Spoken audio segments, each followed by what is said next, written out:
गुरुर्ब्रह्मा गुरुर्विष्णुः गुरुर्देवो महेश्वरः गुरुः साक्षात् परब्रह्म तस्मै श्री गुरवे नमः।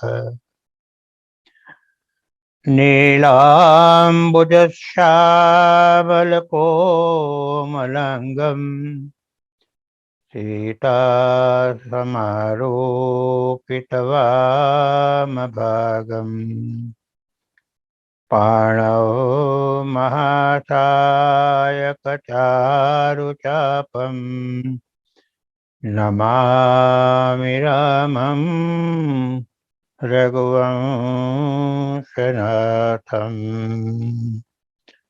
श्री सद्गुरुदेव भगवान की जय।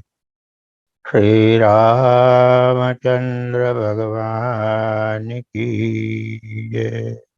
श्री सद्गुरुदेव की सन्निधि में पंचम भाग का पठन आज शुरू करेंगे। आज का बहुत सुंदर पवित्र दिन है और सभी भक्तों को श्री रामनवमी का प्रणाम करता हूँ। आज का विषय बहुत सुंदर है और वो आजकल इस पर लोगों का विश्वास और समय के अनुसार जो गुरुदेव ने बताया उस पर कुछ कार्य हो नहीं रहा है। विषय है संस्कारों की विधि। 16 संस्कार जन्म के पहले से ही दिए जाते थे, शुरू होती थे, लेकिन अब उसकी समझ शायद लोगों में है भी नहीं और किसी के पास उसका समय भी नहीं है। प्रश्न किया गया कि संस्कारों की विधि आज के समय में व्यर्थ समझी जाती है। ऐसे संस्कारों के लिए समय किसको है? श्री गुरुदेव ने कहा, समझदारी किसको है अथवा समय किसको है, जो कहो सो एक ही बात है। आज काल के संदर्भ में समझदारी होती है तभी संस्कारों का मूल्य मालूम होता है ना। संस्कारों के विधान के पीछे कितना उन्नत उद्देश्य है और कितना श्रेष्ठ परिणाम निकलता था, यह तो पूर्व काल के साहित्य को मनन चिंतन पूर्वक पढ़ोगे तो समझ पाओगे शायद। गर्भाधान कब किस प्रकार किया जाना चाहिए, यहाँ से प्रारंभ होता है। क्यों? कारण कि मानव का जन्म होता है ना। मानव का जन्म सिर्फ मानव शरीर मात्र से नहीं समझा गया है। मानवीयता को लेकर ही मानव को मानव समझा गया है। मानवीयता मन से संबंधित है। मन आसपास के वातावरण पर संबंधित है। बालक कुछ पूर्व संस्कारों की श्रुति के साथ गर्भ में आता है, परंतु ज्यादा संस्कार तो नूतन वातावरण से ग्रहण करता रहता है। माँ के उदर में भी वह आसपास के संस्कारों को ग्रहण करता रहता है। बाहर आने पर भी जो जो सुनता है, देखता है, सूंघता है, सभी के संस्कारों की अमिट छाप बालक के पूरे जीवन पर रहती है और उसके अनुसार जीवन बनता या बिगड़ता है। 16 संस्कारों की समझ नहीं है तो त्याग दिया है। तो समाज का स्वरूप भी कैसा कैसा व्यक्त हो रहा है, देखो ना। समझ में आता है। बालक को जैसी अनुभूति होगी उस प्रकार का ऐसा ही ज्ञान होगा उसको, अर्थात समझदारी बढ़ेगी और उसी प्रकार का बर्ताव व्यवहार भी करेगा। परिणाम में जिस प्रकार की रहन सहन और बातचीत होते हैं वैसा बालक सीख लेता है। माता पिता का, वड़िलों का और परिवार के लोगों का अनुकरण करता है और बालक का मन इसी प्रकार का होता जाता है। तात्पर्य कि मनुष्य के जीवन में गर्भाधान के संस्कार को लेकर पूरे संस्कारों का जबरदस्त प्रभाव रहता है। स्वतंत्र समझदारी और विचार शक्ति का प्रभाव साथ में मिलता है। सभी मनुष्य बचपन के और वातावरण के तथा संग के विपरीत प्रभाव में से कभी अचानक मुक्त हो जाता है, तब वह सही राह पर चलने को उद्यत हो जाता है। जैसा कि वाल्मीकि जी के जीवन में घटित हुआ है। परिवारजनों में से किसी ने पाप का बंटवारा मंजूर नहीं किया। तब उनके अंतःचक्षु खुले, तत्काल सर्व का त्याग करके चले गए और मरा मरा करते श्री राम को प्राप्त कर लेते हैं। जहाँ 16 संस्कारों का चलन स्वीकार नहीं है या ऐसी कोई समझ या बात न हो, ऐसे समाज का क्या हाल है बताओ। क्या उन्होंने सुख शांत युक्त जीवन का ढांचा या सामाजिक शैली हासिल करी है? आगे का प्रकरण विषय थोड़े बदल जाते हैं। जैसा एक बार कहा था कि गुरुदेव का जीवन जो है वो पिछली कई शताब्दियों में जीवन और कार्य फैला हुआ था। तो यमुनाचार्य जी की एक घटना गुरुदेव बता रहे हैं। श्री रामानुजाचार्य जी के गुरुदेव श्री श्री यमुनाचार्य जी ने मथुरा में पांड्य राजा की सभा में कोलाहल नाम के दिग्विजयी अति बुद्धिमान पंडित को जीता था। कोलाहल जी जीते हुए पंडितों से कर लेते थे। श्री श्री यमुनाचार्य जी के विद्या गुरु श्री भाष्याचार्य जी भी कर देते थे और 2-3 साल का कर नहीं दे पाए थे। कोलाहल जी ने अपने शिष्य वंजी को श्री भाष्याचार्य जी के पास कर मांगने को भेजा। तब आचार्य जी कहीं बाहर पधारे थे, इस कारण श्री श्री यमुनाचार्य जी मिले। वंजी ने कुछ अपमान के शब्द कहे। इससे श्री श्री यमुनाचार्य जी को चोट लगने पर उन्होंने कोलाहल जी से शास्त्रार्थ करने का ऐलान किया। उस वक्त उनकी उम्र केवल 12 वर्ष की थी। सब लोगों ने बहुत समझाया, लेकिन वे अपनी बात पर डटे रहे कि शास्त्रार्थ करूंगा ही। पांड्य राजा कोलाहल जी के भक्त थे, लेकिन रानी आचार्य जी की भक्त शिष्या थी। राज्यसभा में शास्त्रार्थ का आयोजन हुआ। राजा रानी ने आपस में दांव लगाए। रानी ने कहा कि यमुनाचार्य जी हारेंगे तो मैं कोलाहल जी की दासी बनूंगी। तत्काल राजा ने कहा कि यमुनाचार्य जी जीतेंगे तो मैं आधा राज्य उनको दे दूंगा और उनका शिष्य बनूंगा। शास्त्रार्थ में श्री यमुनाचार्य जी की विजय हुई। रानी ने उनको आलवनदार अलवर कहा। राजा ने उनको आधा राज्य दिया। श्री यमुनाचार्य जी के पितामह श्रीनाथ मुनि ने अपने उत्तराधिकारी सुपात्र शिष्य पुंडरीकाक्ष को आज्ञा दी थी कि यमुनाचार्य जी को तुम समय पर सचेत करना, क्योंकि राज्य मिला था ना आधा, और हमारी भक्ति संपत्ति का वारसा देना।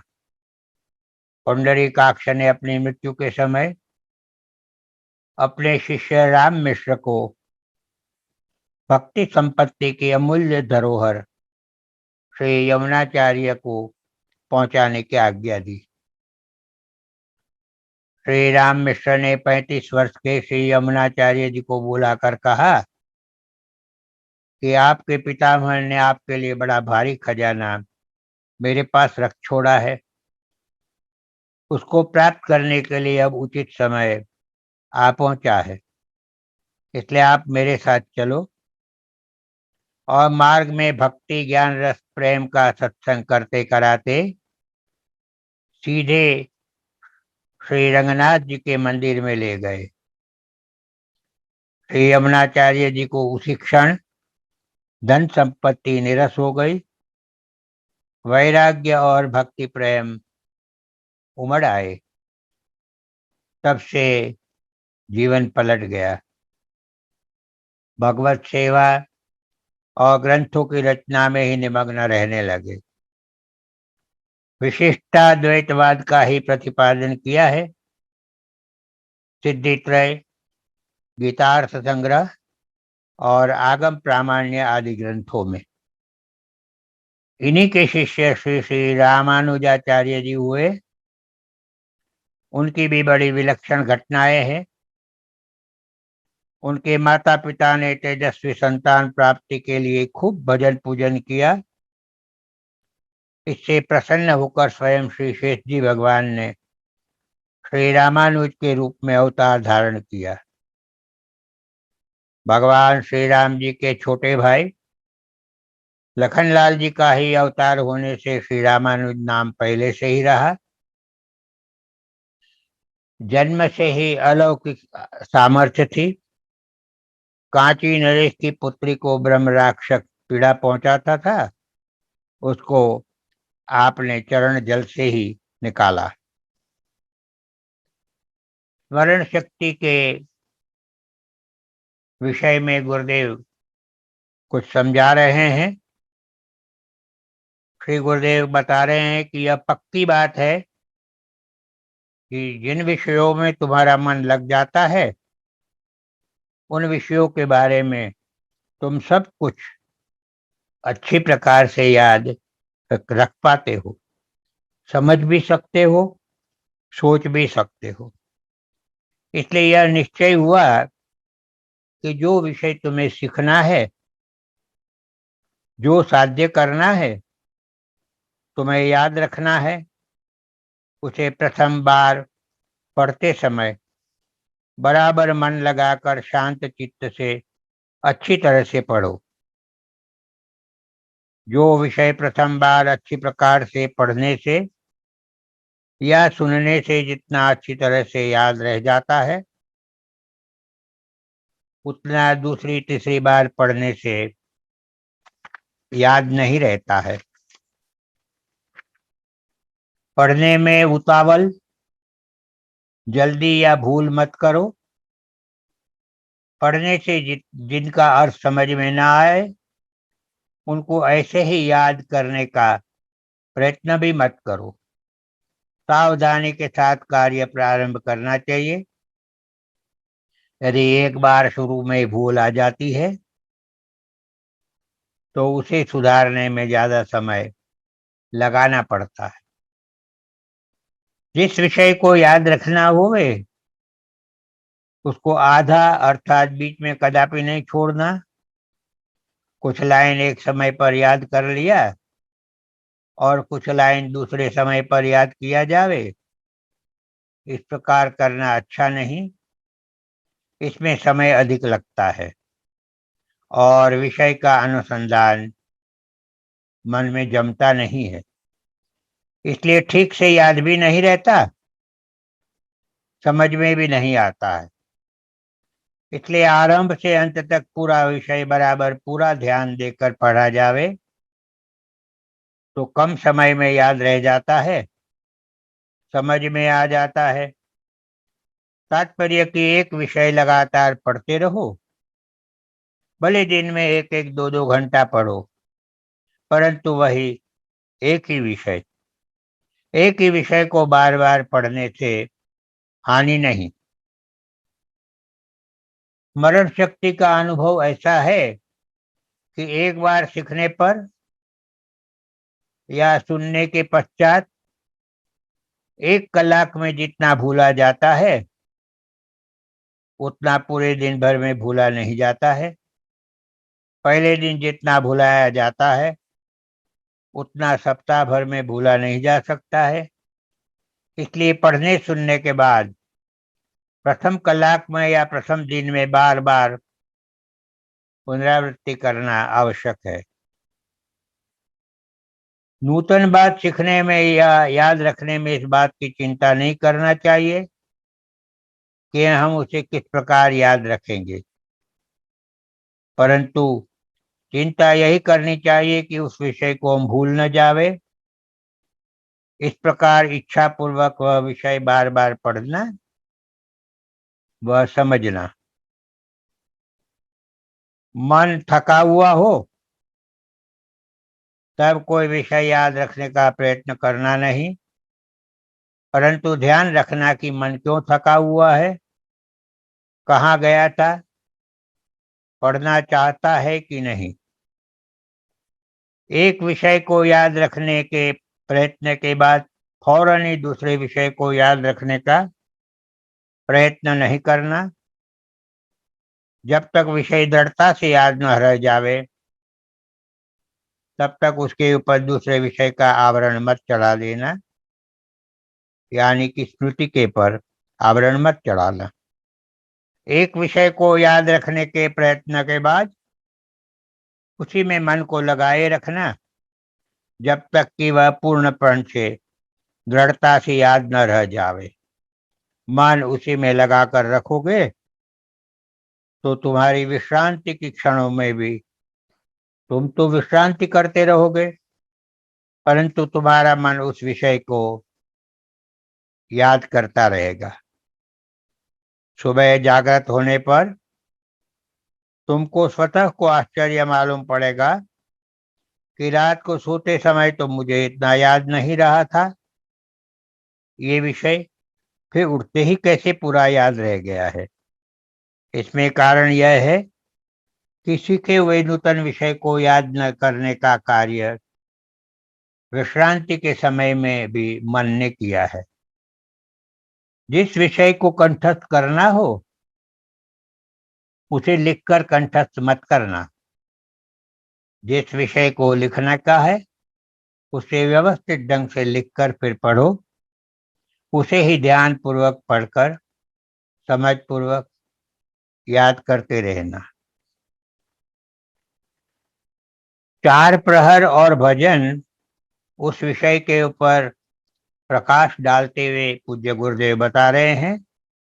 पीपर तरुतर ध्यान सुधरई, जप यज्ञ पाकर तर करई। चारों युग का समय चारों युग में इस प्रकार है। प्रथम प्रहर में सतयुग, सतयुग में ध्यान, सतयुग के प्रथम प्रहर का ध्यान योग पीपर के नीचे। द्वितीय प्रहर में त्रेता युग, त्रेता में ज्ञान, त्रेता के यज्ञ आदि पाकर वृक्ष के नीचे। तीसरे प्रहर में द्वापर युग, द्वापर में तीसरे प्रहर में पूजा आदि आम वृक्ष के नीचे। चौथे प्रहर में कली, कली में भगवान नाम जप संकीर्तन आदि वट वृक्ष के नीचे। नियम केवल नियम समझकर करने में लाभ आनंद नहीं, परंतु मन लगाकर करने में आनंद है। भगवान नाम का कीर्तन परम लाभप्रद है। मैं इस बात को फिर से पढ़ता हूँ। गुरुदेव ने कई बार अपने प्रवचन में कीर्तन के ऊपर काफी ध्यान दिया है। भगवत नाम का कीर्तन परम लाभप्रद है। भगवान की कृपा में माधुरी है और रूप में भी माधुरी है। उनके गुणों का गान करके ही प्रेमियों को आनंदानुभव होता है। बीज को नाभि से उठाकर त्रिकुटी में चढ़ाकर वापस उल्टा त्रिकुटी से उठाकर नाभि में उतारो। नाम की क्रिया होती है त्रिकुटी, हृदय और नाभि से।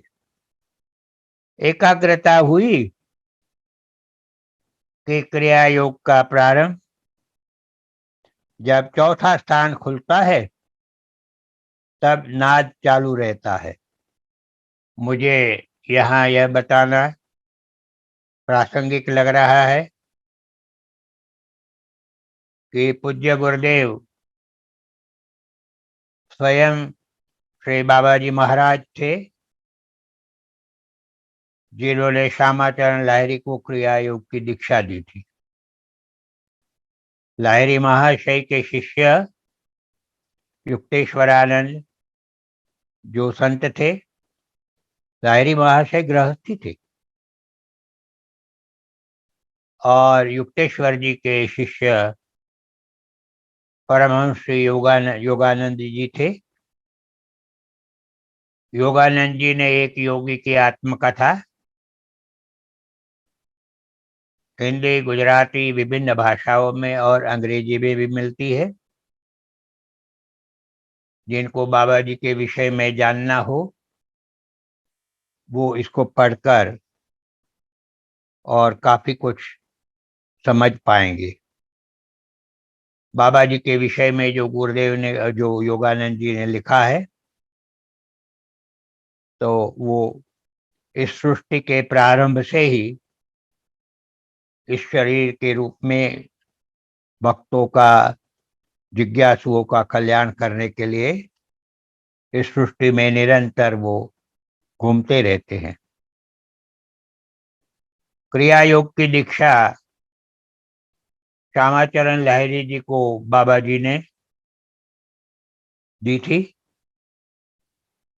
और वहां से वो परंपरा आगे चली। यहाँ बहुत छोटा सा उल्लेख है। जो साधक इसे करना चाहे वो मन लगाकर पूर्ण विश्वास और श्रद्धा के साथ ये करे तो ऐसा अनुभव छोटा सा, थोड़ा सा मुझे भी हुआ है कि मन के संकल्प विकल्प शांत होने लगते हैं और काफी शांति का अनुभव होता है। बीज को यानी राम नाम के बीज, राम शब्द जैसे ओमकार लिखा जाता है, ऐसे रा के ऊपर अर्धचंद्र बिंदु करने से राम नाभि से उठाना है, मन से क्रिया करनी है और त्रिकुटी में चढ़ाकर वापस उल्टा त्रिकुटी से उठाकर नाभि में उतारो। कल्पना करो, एक और जगह बताया है वो इसमें मैं जोड़ देता हूं कि नाभि में पिघले हुए सुवर्ण में जो कांति होती है उस प्रकार का राम बीज मंत्र है, प्रकाशित है और उसको मन में ध्यान करके और उसे धीरे धीरे धीरे नाभि से उठाकर और या त्रिकुटी में स्थिर करना है और फिर त्रिकुटी से नीचे लाते हुए फिर नाभि में स्थापित करना है। और यही क्रिया निरंतर बार बार बार बार करनी है। बीच में अनाहत चक्र और विशुद्धि चक्र आते हैं लेकिन यह रुकना नहीं है। उनको पार करते हुए सीधा त्रिकुटी में स्थापित करना है राम बीज मंत्र को, जो ओम की तरह अर्धचंद्र बिंदु रा के ऊपर बनाया जाता है, म लिखा नहीं जाता है, उसी में म का उच्चार आ जाता है सूक्ष्म प्रकार से। और जब इसमें एकाग्रता आ जाएगी, वो प्रकाशित बीज मंत्र ऊपर से नीचे आवागमन करता रहता है, तो संकल्प विकल्प बंद हो जाते हैं और कभी कभी और भी अनुभव होने लगते हैं, लेकिन एकाग्रता आ जाती है। यहाँ गुरुदेव ने एकाग्रता बताई है, और जैसे ही एकाग्रता हुई कि क्रिया योग का प्रारंभ हुआ। मन उतावला होता है, चंचल होता है, एक साथ पूरा लड्डू खाना चाहता है। वो पूछता रहता है, आगे क्या, आगे क्या, इसके बाद क्या, उसके बाद क्या, दूसरा सोपान क्या, तीसरा सोपान क्या। जल्दी जल्दी जानने की वृत्ति मेरे में भी हुई थी, बहुत होती है। तो उसका समाधान समय जाते ये हुआ कि ये काम तुम्हारा थोड़ी है, ये तो गुरुदेव भगवान का है।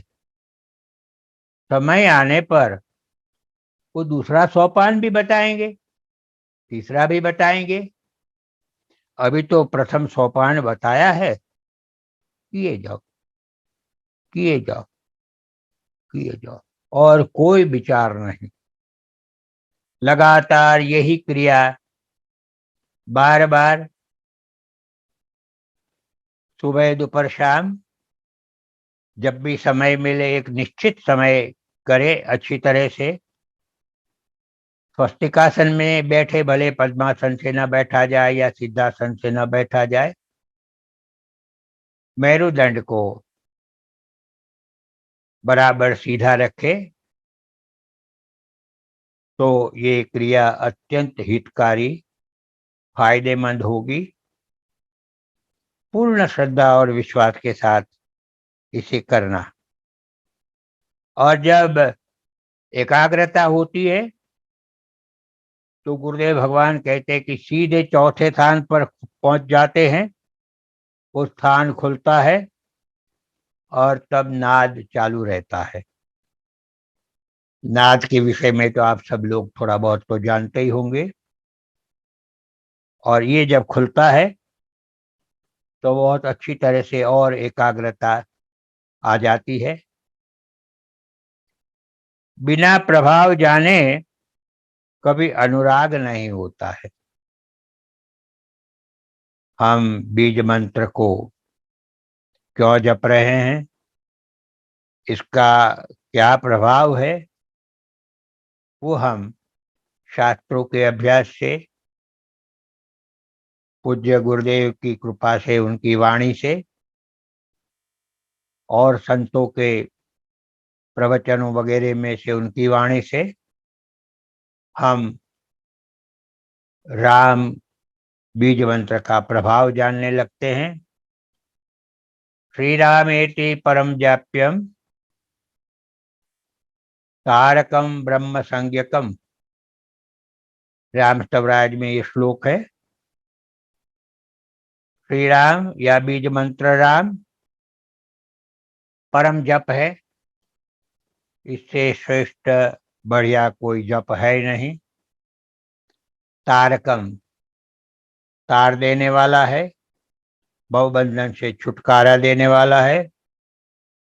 ब्रह्म संज्ञकम, ब्रह्म जो है निराकार निर्गुण, तो उनका संज्ञावाचक नाम है, माने राम नाम से वो जाना जाता है। तो इसके जाप से किसी के नाम से बुलाए तो वो जवाब देता है। सर्वव्यापक अणु अणु परमाणु में रहे हुए ब्रह्म, सर्वव्यापक, सर्वशक्तिमान, जब हम उसे बुलाते हैं या उसका नाम बोलते हैं तो वो सुनते हैं, जानते हैं और बराबर जवाब देते हैं। जितनी जितनी साधक की चित्त शुद्धि होती जाती है, तब वो जवाब स्पष्ट होता जाता है। जाने बिनुन होए प्रतीति, प्रतीति नहीं होती जब तक जानते नहीं है, तब तक विश्वास नहीं आता है। संतों की वाणी से, गुरुदेव की वाणी से हम जानते हैं। और बिनु प्रतीति हो ही नहीं प्रीति, उससे स्नेह नहीं होता, उसको करने की इच्छा जागृत नहीं होती है, उसमें मन नहीं लगता है। तो ये एक के बाद एक सोपान है। दृढ़ श्रद्धा और विश्वास के साथ गुरुदेव बताते हैं कि बिना प्रभाव जाने कभी अनुराग नहीं होता है। शब्द से प्रभाव जाना जाता है और आत्मोन्नति होने पर ही संतोष होता है। अनुभव होने तक प्रयत्न करते रहना चाहिए। मन उतावला रहता है, संकल्प विकल्प करता रहता है, जल्दी चाहता है कुछ हो जाए। तो गुरुदेव कहते हैं कि करते रहो, और जब अनुभव होने लगे, नाद खुल जाए, तो समझो कि क्रिया ठीक हो रही है। उनमें श्रद्धा होनी चाहिए।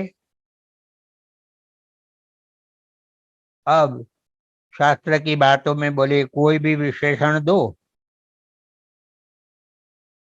और द्वैताद्वैत विशिष्ट की खाली माथा कुट। ईश्वर द्वैत है, अद्वैत है, कई प्रकार के संतों ने इसकी व्याख्या करी है। लेकिन गुरुदेव कहते हैं कि सब खाली माथा कूट है, सरफोड़ी है, माथा पच्ची है। गुरुदेव ये दोहा अक्सर बोलते थे, द्वैताद्वैत विशिष्ट की खाली माथा कूट, बना सार साधन किए, राम रमे चहु खूंट।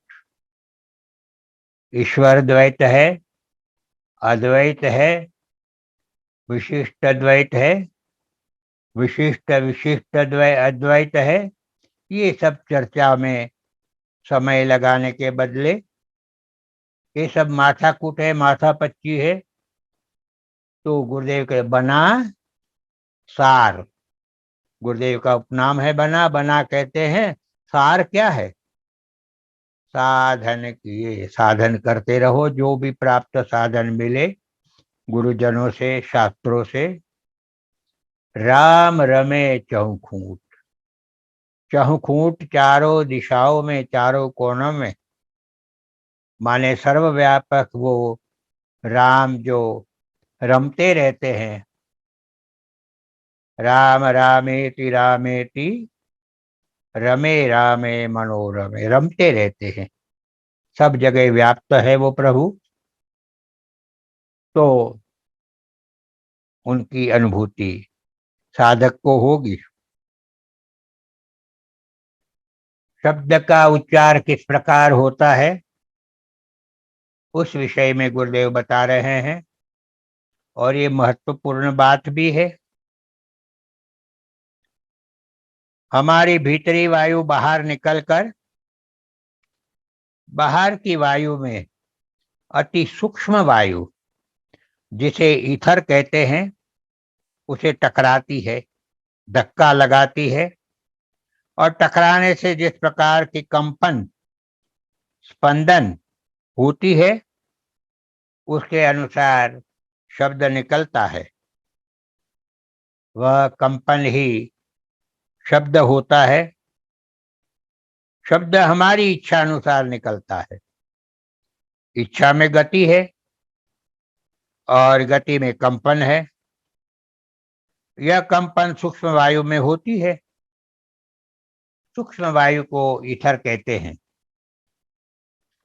विचारों के कंपन ईथर में होते हैं, और जितने कंपन उतने आकार बनते हैं। प्रत्येक आकार का अधिदेवता है। 32 से कम कंपन होता है तो कान उसे सुन नहीं पाते। इथर सूक्ष्म वायु में असंख्य कंपन होते हैं और उनमें से प्रकाश किरण निकलते रहते हैं। इसकी गति व शक्ति को कोई अवरोध रोक नहीं सकता है। इस कंपनों का नाश कभी नहीं होता है। पृथ्वी के गुरुत्वाकर्षण की इन पट्टी पर ये स्थिर हो जाते हैं। अपने समान कंप होती है, उसके प्रति आकर्षण होता है। इसलिए भगवत स्मरण, ध्यान, जाप के विचार और उसके कंपन समान कंपनों को अपनी ओर आकर्षित करते हैं। हमको बड़ी सहायता मिलती है। हमारे साधन में महापुरुष भी हमको मदद करते हैं, क्योंकि उनके कंपन जो है सात्विक प्रकृति के, वो हवा में फैलते रहते हैं और समान गुण वाले कंपन एक दूसरों को आकर्षित करते हैं।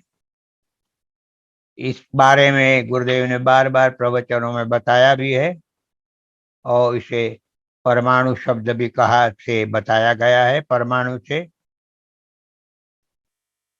परमाणु वातावरण में स्थिर रहते हैं और उसका नाश नहीं होता है।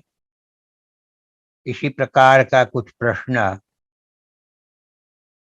अर्जुन जी ने भगवान श्री कृष्ण को पूछा था कि हे प्रभु, आप जो ये सारी बातें बता रहे हैं ये अति मुश्किल है और करते करते एक जन्म तो बीत जाए, न हो तो सब नष्ट हो गया, फिर क्या शुरू से क ख ग से शुरू करना पड़ेगा अगले जन्मों में।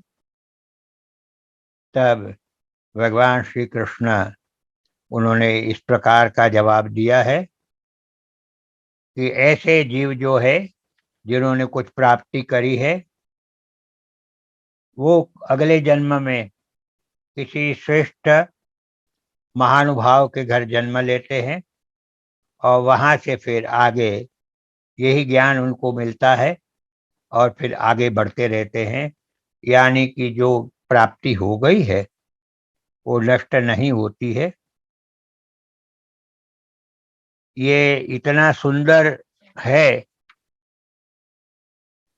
और मैं चाहता हूं कि इसको एक बार रिपीट करूं। ये 377 377 पेज पर है और इसको बार बार पढ़ने से अच्छी तरह से मन में बैठ जाएगा, क्योंकि जब भी शब्द होता है कहीं तो उसमें बराबर कंपन होते हैं और कंपनों में गति होती है। गुरुदेव कह रहे हैं कि हमारी भीतरी वायु बाहर निकलकर बाहरी वायु में अति सूक्ष्म वायु ईथर से टकराती है, धक्का लगाती है। टकराने से जिस प्रकार की कंपन स्पंदन होती है उसके अनुसार शब्द निकलता है। वह कंपन ही शब्द होता है। शब्द हमारी इच्छा अनुसार निकलता है। इच्छा में गति है और गति में कंपन है और यह कंपन सूक्ष्म वायु में होती है। सूक्ष्म वायु को ईथर कहते हैं। विचारों के कंपन ईथर में होते हैं और जितनी कंपन उतने आकार बनते हैं। प्रत्येक आकार का अधिदेवता है। 32 से कम कंपन एक सेकंड में तो कान उसे सुन नहीं पाता है। ईथर में असंख्य कंपन होते हैं और उनमें से प्रकाश किरण निकलते रहते हैं। इसकी गति व शक्ति को कोई अवरोध नहीं सकता है। इस कंपनों का नाश कदापि नहीं होता है। पृथ्वी के गुरुत्वाकर्षण की इन पट्टी पर ये स्थिर हो जाते हैं। अपने समान कंपन होते हैं, उसके प्रति आकर्षण होता है। इसलिए भगवत स्मरण, ध्यान, जाप के विचार कंपन समान कंपनों को अपनी तरफ आकर्षित करते हैं, हमको बड़ी सहायता मिलती है। सुबह सुबह ब्रह्म मुहूर्त में संत ऋषिगण मुनिगण भारत के और विश्व के अलग अलग कोने में, जंगलों में, गुफाओं में उड़ जाते हैं, भगवत भजन करते हैं। उनके जो कंपन बनते हैं, सुबह का वक्त शांत स्थिर रहता है, वायु में अधिक कंपन नहीं होते हैं क्योंकि सारा जगत निद्रा में रहता है, कम प्रवृत्ति में रहता है। तो जो संत महात्माओं के जो भजन करते हैं, उसके कंपन बड़ी सरलता से, सुगमता से हमारी तरफ आ जाते हैं। और उस वक्त ब्रह्म मुहूर्त में जो साधक बैठता है साधन करने के लिए,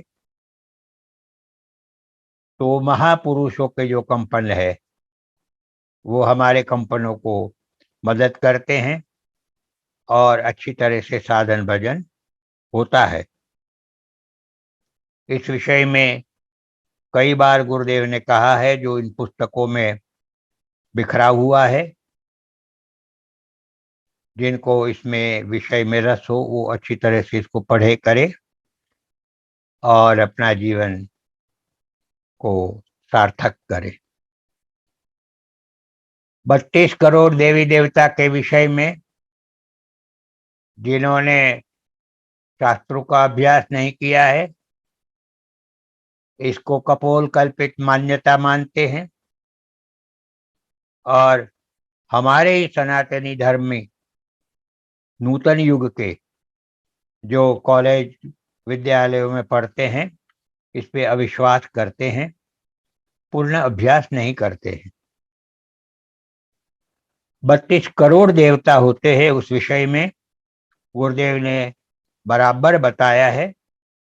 मैं जो थोड़ा बहुत समझा हूं और बता देता हूं। 7 लोक है, भूर्भुवस्वः, और उसके आगे महः, फिर जनः, तपः और सत्य, और उसके आगे परम सत्य, जहाँ परमात्मा विराजते हैं, परमात्मा का घर है वो निर्गुण निराकार, वही है उनका स्थान। वहां से जो प्रकाश की किरणें निकलती, उसका कंपन इतना ज्यादा होता है कि भगवान कृष्ण को भी अर्जुन को दिव्य नेत्र देने पड़े थे कि तुम विश्वरूप को देख नहीं पाओगे। तो वो अमाप तेज राशि वहां से निकलती है तो गति होती है, कंपन होते हैं। जैसा पानी के अंदर एक पत्थर फेंकने से जो वमड़ उठते हैं, वो केंद्र के पास जहाँ पत्थर गिरा है उनकी गति ज्यादा होती है, और जैसे जैसे वो आगे चलता है तो उसकी गति कम होती है, और उसका जो वर्तुल है वो बड़ा बड़ा होता जाता है। बड़ा होते होते होते होते वो खूब बड़ा हो जाता है, उसकी गति कम होती है।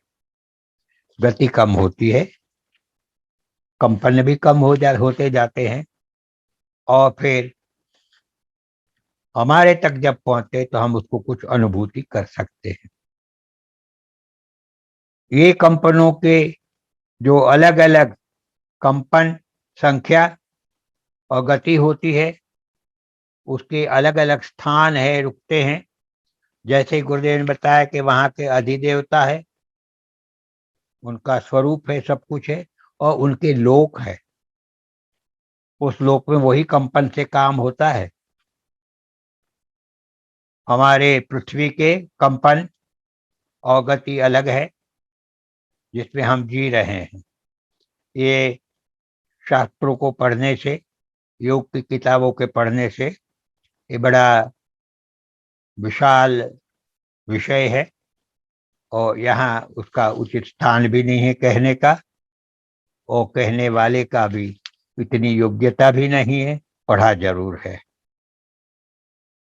भक्ति तभी जब हम प्रेम पूर्ण हो जाए। भक्ति का पर्यायवाचक शब्द प्रेम ही है।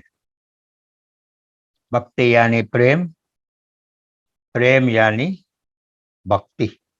व्यवहार में भी हम देखते हैं, किसी के प्रति बहुत ज्यादा प्रेम हो, उमड़ आता है, तो वो एक प्रकार की भक्ति ही है, स्नेह है। श्रद्धा विश्वास के बिना आत्मबल होता नहीं। गुरुदेव की एक विशेषता है, एक के बाद एक सोपान बताते थे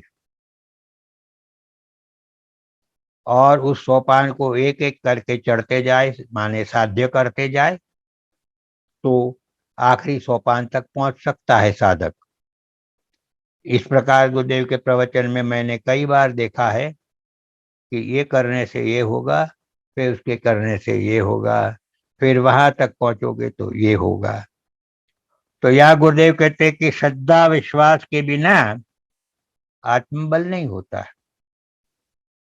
तो पहले तो हमने हमारे इष्ट में, शास्त्र में श्रद्धा और विश्वास रखनी चाहिए पूर्ण रूप से। विश्वास अंधा नहीं होता है, लेकिन शुरू में ऐसा लोग कहते हैं कि यह अंधविश्वास है। अरे भाई, करके देखो, जो कहा है संतों ने उसको अनुभव में ला के देखो। और जब तक आत्मबल नहीं होता तब तक आज्ञा पालन नहीं होता है। हमने दयानंद सरस्वती जी की बात देखी थी। उनके गुरु उनको लकड़ी से बराबर पीटते थे, वेद वेदांत का उनका ज्ञान देते थे, और प्रज्ञा चक्षु थे महाराज जी। और तब दयानंद जी कहते थे, महाराज मेरा शरीर तो पत्थर जैसा है, आप मुझे मारते तो आपके हाथों में चोट लगती होगी। ऐसा करके रात को उनके हाथ दबाते थे। ऐसी एक घटना जो बताई हमने कि गुरु शिष्य को कहते थे पेड़ पे चढ़ जाओ और लंबी सोटी ले आओ और तैयार करो, तो उसी सोटी से उसको पीटते भी थे। और रोज और सालों से यह होता रहता था। और शिष्य आज्ञा पालन बराबर करता था। इसके लिए आत्मबल बढ़ना चाहिए, और आत्मबल जो है वो श्रद्धा विश्वास से आता है। बिना आज्ञा पालन के सेवा प्रपत्ति होती नहीं। सेवा गुरुदेव की, भगवान की, वो और प्रपत्ति शरणागति होती नहीं। और बिना सेवा प्रपत्ति के, अर्थात बिना शरणागति के कुछ होता नहीं है। संसार में या भजन में पुरुषार्थ ही मुख्य है। शीश अर्पण करके भी हरि मिल जाए तो सस्ते में मिल गया है। शीश अर्पण करने का मतलब गला काटना नहीं है, अपितु कदम कदम पर अपना मन, बुद्धि, बुद्धि की स्वतंत्रता अर्पण करते रहना है भगवान के श्री चरणों में। भक्ति तभी जब हम प्रेम पूर्ण हो जाए, अर्थात अहंकार व हिंसक वृत्तियों से मुक्त हो जाए, और प्रेम भावना के अतिरिक्त आसुरी वृत्तियों से मुक्त होना नितांत असंभव है। जो तामसी प्रकृति रहती है साधक में, उससे अगर छूटना है तो प्रेम खूब करना होगा इष्ट को। मिले ही न रघुपति बिनु अनुरागा। कि ये योग जप कोटि विरागा, कुछ भी करो अनुराग नहीं है तब तक भगवान की प्राप्ति होती नहीं है। कुरुक्षेत्र के युद्ध के विषय में कोई विचार आया होगा, क्योंकि हम जानते हैं बहुत बड़ा युद्ध था महाभारत का, जिसमें करोड़ों करोड़ों लोग मारे गए थे। कुरुक्षेत्र का युद्ध लंबा विषय भी है और उसके बाद भी है, तो थोड़ी समय की मर्यादा करीबन करीबन होने आ रही है और अधूरा विषय रह जाए, न उस पार न इस पार, तो ये उचित रहेगा कि इसे हम इस सत्र कल के सत्र में लें इस विषय को। तब तक के लिए सभी भक्तों को आज का पवित्र श्री रामनवमी का दिन है। भगवान इस धरा पर दशरथ पुत्र के रूप में पधारे, भुज उठाए प्रण किन निशिचरहीन करौ मही। ये निशिचरता जो हमारे स्वभाव में है, उनको दूर करने के लिए भगवान के गुण हम गाते रहे, उनकी लीलाओं को सुनते रहे, उनके चरित्र को मनन चिंतन करते रहे और हमारे में सात्विक प्रकृति सत्व गुण अधिक से अधिक बढ़ता जाए। बस इसी के साथ और नित्य प्रति की प्रार्थना की तरह, क्योंकि कोरोना का प्रभाव अति हो रहा है, भारत में ही नहीं पूरे विश्व में, इसलिए सब मन लगाकर सुबह शाम जरूर भगवान से प्रार्थना करें। सर्वे भवन्तु सुखिनः, सर्वे सन्तु निरामयाः, सर्वे भद्राणि पश्यन्तु, मा कश्चित् दुःखमाप्नुयात्।